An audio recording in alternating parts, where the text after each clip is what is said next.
मानव संपदा पोर्टल पर उत्तर प्रदेश बेसिक शिक्षा विभाग के सभी अधिकारियों, शिक्षकों एवं कार्मिकों का जो सेवा विवरण है ऑनलाइन अपलोड कराने एवं डाटा सत्यापित कराने की जो अभी तक अंतिम तिथि थी वो 30 जून 2020 थी। लेकिन अब इसे बढ़ाकर 15 जुलाई 2020 कर दिया गया है। इस संदर्भ में माननीय बेसिक शिक्षा निदेशक का एक पत्र प्रदेश के समस्त जिला बेसिक शिक्षा अधिकारियों को लिखा गया है। इस पत्र को आप देख सकते हैं, ये 29 जून 2020 को लिखा गया है। इसका विषय है मानव संपदा पोर्टल पर विभाग के अधिकारियों, शिक्षकों एवं कार्मिकों का सेवा विवरण ऑनलाइन अपलोड कराने एवं डाटा सत्यापित कराए जाने के संबंध में। इस पत्र में आगे लिखा हुआ है कि महोदय, उपर्युक्त विषयक पत्रांक दिनांक 1 जून 2020 तथा पत्रांक दिनांक 15 जून 2020 का संदर्भ ग्रहण करने का कष्ट करें, जिसके द्वारा मानव संपदा पोर्टल पर दिनांक 30 जून 2020 तक विद्यालयों के संबंधित शिक्षकों को ब्लॉक स्तर पर उपस्थित होकर अथवा स्वयं लॉगिन कर अपने सेवा विवरण चेक कराकर यदि त्रुटि है तो गूगल फॉर्म के अनुसार निराकरण कराए जाने के निर्देश दिए गए थे। कि अभी तक साथियों सभी शिक्षकों को 30 जून 2020 तक अपने संबंधित कार्यालय यानी कि जैसे बीआरसी पर जाकर अपने सेवा विवरण को लॉगिन करने के बाद जो सेवा विवरण है उसे चेक कर यदि कोई त्रुटि हो तो उसे ठीक कराने के निर्देश दिए गए थे, या स्वयं गूगल फॉर्म के जरिए लॉगिन कर स्व सत्यापन करने के निर्देश दिए गए थे। उक्त के क्रम में मानव संपदा डाटा से संबंधित दिनांक 29 जून 2020 की जनपदवार प्रगति के अनुसार अद्यतन कार्य पूर्ण नहीं हुआ है। लेकिन आज दिनांक 29 जून 2020 की जो रिपोर्ट है कि मानव संपदा पोर्टल पर जो डाटा का सत्यापन है वो अभी भी काफी कम है या पूर्ण नहीं किया जा सका है। आप अवगत है कि मानव संपदा पोर्टल के माध्यम से शिक्षकों की यूनिक आईडी के आधार पर स्थानांतरण, ऑनलाइन अवकाश आवेदन, वार्षिक गोपनीय आख्या की प्रविष्टि, सेवानिवृत्ति लाभ तथा वेतन आदि समस्त कार्य पोर्टल से ही लागू किया जाना है। जैसा कि आप सभी लोगों को भी पता है कि अब मानव संपदा पोर्टल के माध्यम से ही जो कर्मचारियों और शिक्षकों की यूनिक आईडी है उसके आधार पर स्थानांतरण, ऑनलाइन अवकाश आवेदन, वार्षिक गोपनीय आख्या की प्रविष्टि और सेवानिवृत्ति तथा वेतनादि समस्त कार्य अब मानव संपदा पोर्टल पर ही किए जाने हैं। अतः आपको निर्देशित किया जाता है कि उपर्युक्त कार्य दिनांक 15 जुलाई 2020 तक प्रत्येक दशा में पूर्ण कराना सुनिश्चित करें। अतः माननीय बेसिक शिक्षा निदेशक का समस्त जिला बेसिक शिक्षा अधिकारी महोदयों को निर्देश है कि आप ये कार्य 15 जुलाई 2020 तक किसी भी हालत में पूर्ण कराना सुनिश्चित करें। उक्त तिथि के बाद मानव संपदा पोर्टल लॉक कर दिया जाएगा, यानी कि मानव संपदा पोर्टल पर जो स्व सत्यापन और डाटा सत्यापन का कार्य है वो 15 जुलाई 2020 के बाद बंद कर दिया जाएगा।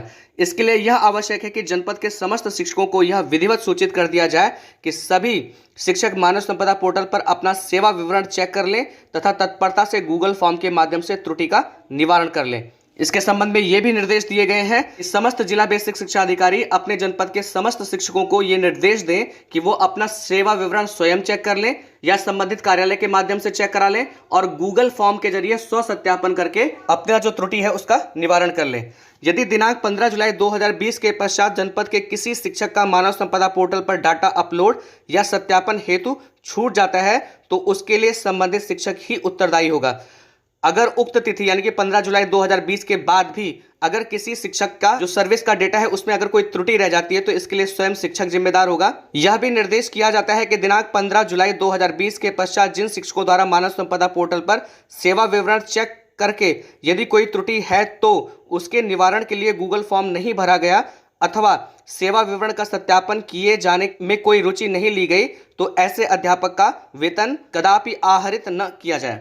देखिए, ये भी निर्देश दिया गया है कि अगर कोई शिक्षक अपने डेटा संबंधी विवरण को देखता है और अगर उसमें कोई त्रुटि है तो उससे संबंधित जो गूगल फॉर्म है उसमें अपने डेटा संबंधित त्रुटि के निवारण के लिए गूगल फॉर्म को नहीं भरता है या स्वयं सत्यापन नहीं करता है तो इस दशा में भी ऐसे अध्यापकों का जो वेतन है वो रोक दिया जाएगा। उक्त निर्देश का कड़ाई से अनुपालन करना सुनिश्चित करें। अंत में यह कहा गया है कि इस निर्देश का बहुत कड़ाई से अनुपालन सुनिश्चित करें और अपने जनपद के जो समस्त कर्मचारी और शिक्षक हैं उनका जो मानव संपदा पोर्टल पर डाटा सत्यापन से संबंधित जो भी कार्रवाई है उसे शीघ्र अतिशीघ्र पूर्ण करें। साथियों, अंत में मैं आपसे ये कहना चाहूंगा कि आप अपनी मानव संपदा आईडी के थ्रू अपना P2 शीट और मानव संपदा आईडी पासवर्ड के थ्रू अपना जो सर्विस बुक है उसे चेक कर लें। अगर इसमें कोई त्रुटि रहती है तो गूगल फॉर्म के जरिए इसका स्व सत्यापन करें। स्व सत्यापन करते समय गूगल फॉर्म पे आपको दो ऑप्शन मिलेंगे। यदि आपके सेवा विवरण में कोई त्रुटि है तो उसके लिए अलग ऑप्शन है और अगर आपके सेवा विवरण में कोई त्रुटि नहीं है तो उसके लिए अलग ऑप्शन है। ऑप्शन के अकॉर्डिंग टिक करते हुए आप आगे प्रोसीड करें। फिर अपने संबंधित कार्यालय से संपर्क कर अपनी त्रुटि को सही करवा लें। जब आप इंश्योर हो जाएं दोबारा लॉगिन करने के बाद कि अब आपके सेवा विवरण में कोई त्रुटि नहीं है, तो फिर से गूगल फॉर्म भर के आप स्व सत्यापन कर लें। अगर आप ये स्टेप फॉलो करते हैं तो आप बिल्कुल सुरक्षित हैं कि आपके वेतन के आहरण से संबंधित कोई भी कार्रवाई नहीं की जाएगी। मैं आशा करता हूं कि इस वीडियो के माध्यम से आपको जो भी जानकारी दी गई होगी वो आपको समझ में आई होगी। अगर आपको ये वीडियो पसंद आया है तो आपसे निवेदन है कि इस वीडियो को लाइक शेयर कमेंट जरूर करें, चैनल को सब्सक्राइब करें ताकि विभाग से संबंधित जो भी नई सूचनाएं हैं वो आपको ससमय मिलती रहे। वीडियो देखने के लिए आप सभी लोगों का बहुत बहुत धन्यवाद।